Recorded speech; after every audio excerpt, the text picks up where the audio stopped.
washangilia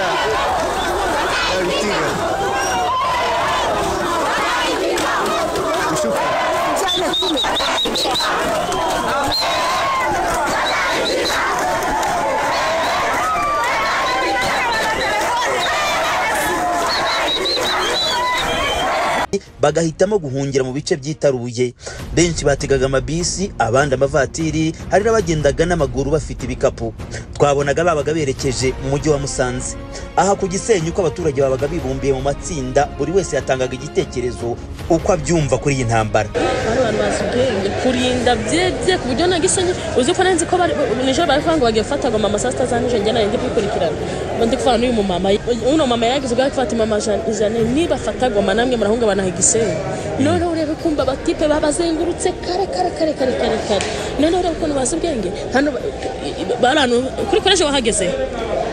Urebye sina modoka zirimo. Bara basirikare bamenye hari banyuzana ku mupaka bari kwinjira. Naho ndebere. Bagiye barabafasha.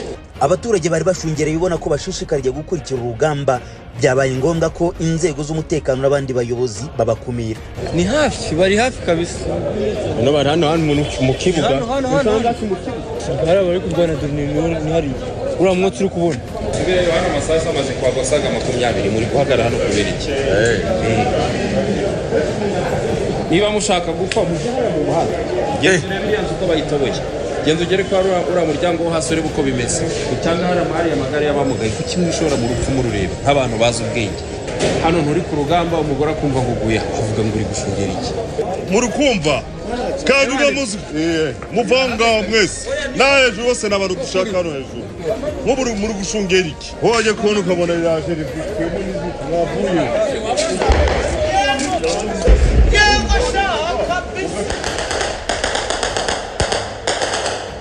Bamwe bakavuga ko bishimiye iby'iyi ntambara bakanasobanura impamvu zabo. Telefone kucandi kure barayive kuko bari abanyamakuru bari kuri petit kuri garande bari kuri live bari bagaze muri etage ari ku kamera live. Shama manani reka ngubwire buriya kubona Kagame yarahira mu ndahiro ti nimba ntarayifata nzave ku buyobozi bari kintu gikomeje. Nyine arabari kuvuga ngo ubundi si Kagame ngatari katari urayobora okay hayoborwa na M23 nta kibazo ari kwizina n'u Rwanda. Nabindi bibazo shamani bafite igihugu kinini baduheho. Ijwi ry'Amerika yabonye abari abarwanyi bo mu ngabo za Congo FARDC bamanitse amaboko bahungira mu Rwanda. Abo twabonye baragera muri 80 barindwe n'abasirikare b'u Rwanda. Twabasanze bicaye mu kibuga kiri mu murenge wa Gisenyi hafi y'icyaga cya Kivu. Bamwe bambaye gisivili abandi baracyari mu mpuzankano. Bose bari ku mapeti mato badusobanuriye ko bageze ku butaka bw'u Rwanda. Ndio tunafika pa Rwanda paske ni mgini jirani yetu na njo tulifika pa ku government ya Rwanda. Twageze hano mu Rwanda kubera ko ari umujyi w'abaturanyi, niyo mpamvu twageze mu butegetsi bw'u Rwanda ngo buturinde kugeza igihe tuzasubirira iwacu, niyo mpamvu turi hano. Ndumva tumeze neza na leta iraturinze kugeza umunsi tuzasubirira iwacu. Ngewe ndumva ameze neza kuko ndi mu maboko y'abasirikare ba leta y'u Rwanda. Ubwo tuzareba ikizakurikira, nibavuga ngo tugende iwacu Kongo tuzagenda, bavuze ngo twiyunge ku gisirikare cyabo twe turi abasirikare, umusirikare akora nk'umugore cyangwa umugabo. Sisi tuko jeshi anakuwa kama mwanamke mnya ana mwanaume. Umujyi wa Gisenyi urarangwamo abasirikare n'abapolisi benshi barinze inkiko z'u Rwanda. Ubu tubagezaho iyi nkuru haracyumvikanirwa mu rw'imbunda n'amasasu muri Kongo. Bagira usajwi ry'Amerika ku Gisenyi mu burengerazuba bw'u Rwanda. Amakuru rero nuko hari n'amasasu koko ashobora kuba yambutse ava muri Kongo agenda yica abantu mu Rwanda abandi arabakomeretsa. Ibyo nabyo turacyabikurikirana, turaza kubagezaho aya makuru kubera ko amakuru ya Kongo birumvikana niyo twibandaho. Mukurikirana Radio Ijwi ry'Amerika ivugira Washington DC mu Kirundi n'Ikinyarwanda, kuri YouTube ni kuri radio yacu VOA. Umuryango mpuzamahanga uharanira uburenganzira bwa muntu Human Rights Watch uhangayikishijwe cyane n'umutekano w'abasivili bo muri Repubulika ya Demokarasi ya Kongo mu burasirazuba, ariko by'umwihariko nyine mu mujyi wa Goma n'inkengero zawo. Ni inkuru ya Diane Ninahazwe. Abanyagihugu mu gisagara ca Goma kiri mu buseruko bwa Kongo babicishije ku mbuga ngurukana bumenyi bahanahanye amavideo yerekana abagwanyi ba M23 batambuka mu mabarabara atandukanye y'ico gisagara. Bamwe mu banyagihugu bariko barabarorera baza baracishamwe babakomera amashyi.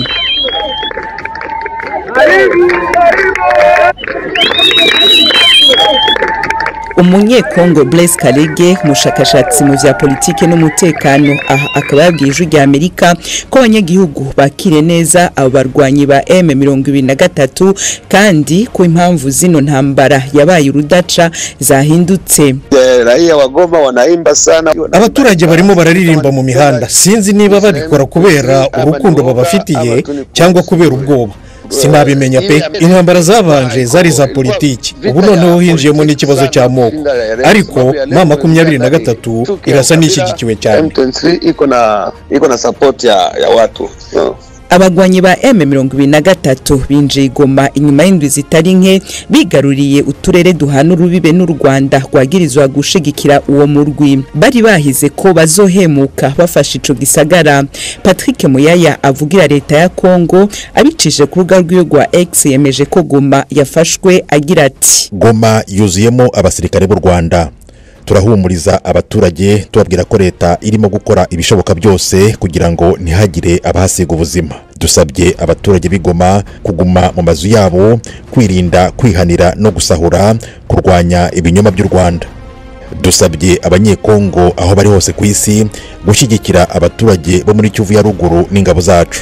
Twese turasabwa kurinda ubutaka bwacu, nta santimetero nimwe tuzemera gutakaza. U Rwanda ku munsi wa Mungu nabwo rubicishije mu itangazo ryasohowe n'ubushikiranganje bujeje imigenderanire yarwo n'ayandi makungu, nabwo rwagize ruti ibinyoma bivugwa n'impande zitandukanye ku vya Kongo ntibishobora kuzana umuti. Bamwe basirikare ba Kongo n'abarwanyi ba Wazalendo bagwanira ku ruhande rw'abasirikare ba Kongo bazabamaze guhunga. Ibiro vya ONU Igoma vyemeje no makuru bivuga ko hari abatanze ibirwanisho vyabo muri ivyo biro, abandi baja mu Rwanda. Hagati aho ishiramwe mpuzamakungu riharanira agateka kazina muntu Human Rights Watch ryabwije rya Amerika ko rihangayikishijwe n'umutekano w'abasivile b'Igoma.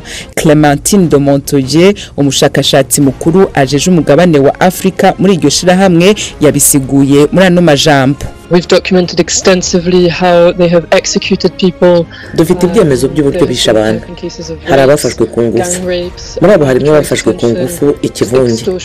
Ejo mu ijoro twabonye amakuru y'abarwanyi bo muri Wazalendo biriwe basahura ingo z'abaturage.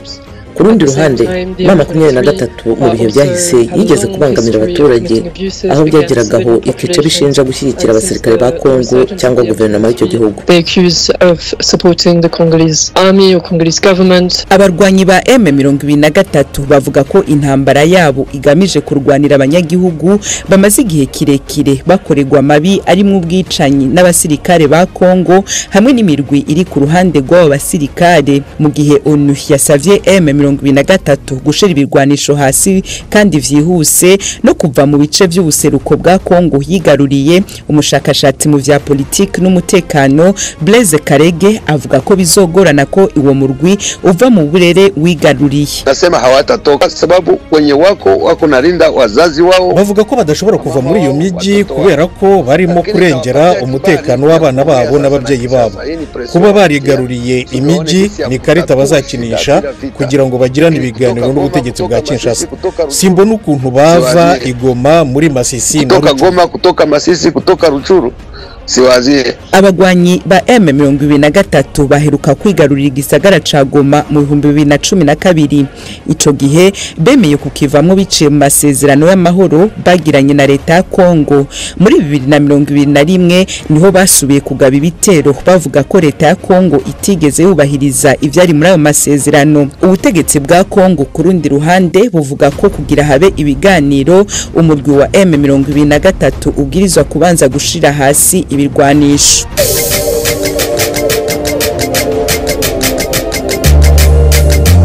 Mu munota umwe gusa uramenya amakuru ya Afrika kuri radiyo rya Amerika buri munsi. Kurikira video y'umunota umwe ku ijwi rya Amerika ni ku rubuga rwa Facebook rw'ijwi rya Amerika. Adresi ni VOA Radio Yacu.